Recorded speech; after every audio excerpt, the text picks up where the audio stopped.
জুলাই গণহত্যায় শেখ হাসিনা সহ ৩ জনের রায় ঘোষণা করা হয়ে গেছে। আন্তর্জাতিক অপরাধ ট্রাইব্যুনালে আছেন আমাদের সহকর্মী নাবিল জাহাঙ্গীর। সরাসরি কথা বলছি তার সাথে। নাবিল, আমাদেরকে বিস্তারিত জানাবেন। রায় তো ঘোষণা হয়ে গেছে, এখন সেখানকার পরিস্থিতি কেমন দেখছেন?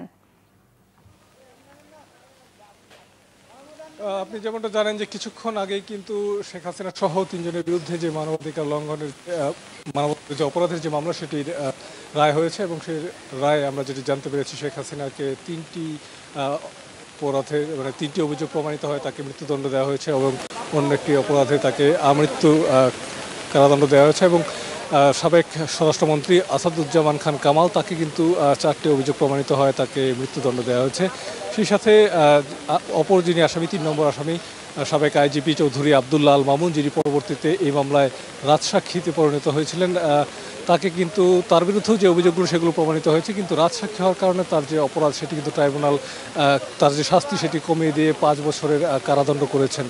এবং এর মধ্য দিয়ে কিন্তু জুলাই আগস্টের যে মানবতা বিরোধী অপরাধ তার যে প্রথম মামলা সেটির আসলে রায় হলো এবং বাংলাদেশের ইতিহাসে প্রথমবারের মতো কিন্তু এই আন্তর্জাতিক অপরাধ ট্রাইব্যুনালে কোনো রাষ্ট্রপ্রধান সাবেক রাষ্ট্রপ্রধানের তিনি দণ্ডিত হলেন এবং তার মৃত্যুদণ্ড কার্যকর হলো। আমরা যেটি দেখেছি যে যখন রায় ঘোষণা করা হচ্ছিল তখন কিন্তু ভেতরে যারা ছিলেন ট্রাইব্যুনালের ভেতরে এজলাসে যারা ছিলেন তার আইনজীবীরা অনেকেই কিন্তু হাততালি দিয়ে তারা কিন্তু আসলে উচ্ছ্বাস প্রকাশ করেছেন এবং আমরা যেমনটা বলছিলাম যে আজকে কিন্তু ট্রাইব্যুনালে এই রায় দেখতে শহীদ পরিবারের অনেক সদস্য এসেছেন, অনেক জুলাই আহত যোদ্ধা এসেছেন, তারাও কিন্তু আসলে উচ্ছ্বাস প্রকাশ করেছেন। শেখ হাসিনার সর্বোচ্চ যে শাস্তি সেটি তারা কিন্তু দাবি করছিলেন এবং সেটি তারা পেয়েছেন।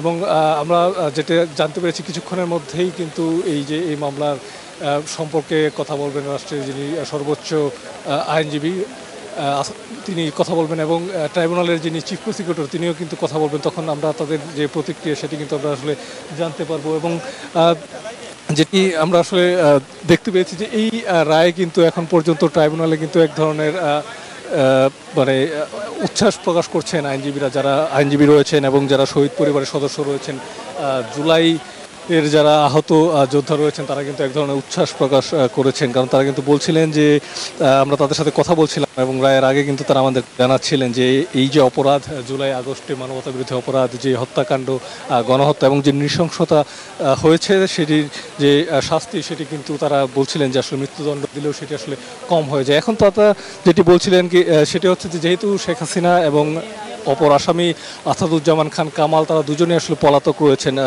যেটি বলা হয়ে থাকে তারা ভারতে রয়েছেন এবং সেখান থেকে বাংলাদেশে তাদের যে এই রায় কার্যকর করা সেটি কিন্তু আসলে এই মুহূর্তে সব থেকে বড় চ্যালেঞ্জ। এবং যারা শহীদ পরিবারের সদস্য রয়েছেন, যারা জুলাই যোদ্ধা রয়েছেন, যারা এখানে এসেছেন, তারা কিন্তু আসলে বলছেন যে তারা কিন্তু সেই দাবিটি জানাচ্ছেন যে আসলে এই পলাতক আসামিদেরকে গ্রেপ্তার করে বাংলাদেশে এনে তাদের যে শাস্তি সেটি যেন কার্যকর করা হয়।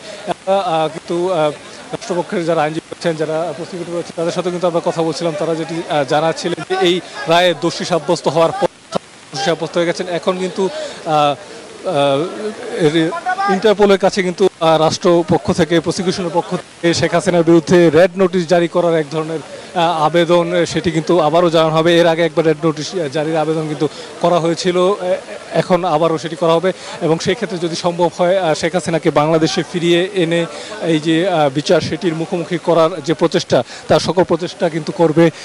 এখন আমরা যেটি দেখতে পাচ্ছি আন্তর্জাতিক অপরাধ ট্রাইব্যুনালে যিনি চিফ প্রসিকিউটর রয়েছেন তিনি কিন্তু এজলাস থেকে বেরিয়ে এখন এইদিকে আসছেন। এখানে তিনি সাংবাদিকদের সাথে গণমাধ্যমের সাথে কথা বলবেন। আমরা কিন্তু প্রসিকিউশনের সাথে কথা বলছিলাম, তারা আমাদেরকে যেটি বলছিলেন যেহেতু একজন আসামি তারা পলাতক রয়েছেন, পলাতক থাকা অবস্থায় কিন্তু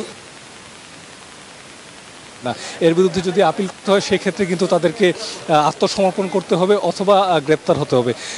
আজকে যারা সময় আমরা কিন্তু দেখছিলাম শেখ হাসিনা যে বিভিন্ন সময় যায় আন্তর্জাতিক বিভিন্ন গণমাধ্যমে তারা যে তিনি যে মন্তব্য করেছেন, যে বক্তব্য দিয়েছেন সেটিও কিন্তু আসলে যিনি বিচারপতি যিনি রায় ঘোষণা করছেন সেগুলো কিন্তু তিনি কোট করেছেন, সেই বিষয়েও কিন্তু তিনি বলেছেন। এবং তাদের বিরুদ্ধে আমরা যেটি দেখেছি থেকেই তার বিরুদ্ধে যে সকল প্রমাণ জমা দেওয়া হয়েছে, অনেকগুলো কিন্তু ভিডিও এভিডেন্স ছিল, অনেকগুলো কল রেকর্ড জমা দেওয়া হয়েছে এবং 54 জন সাক্ষী দিয়েছেন।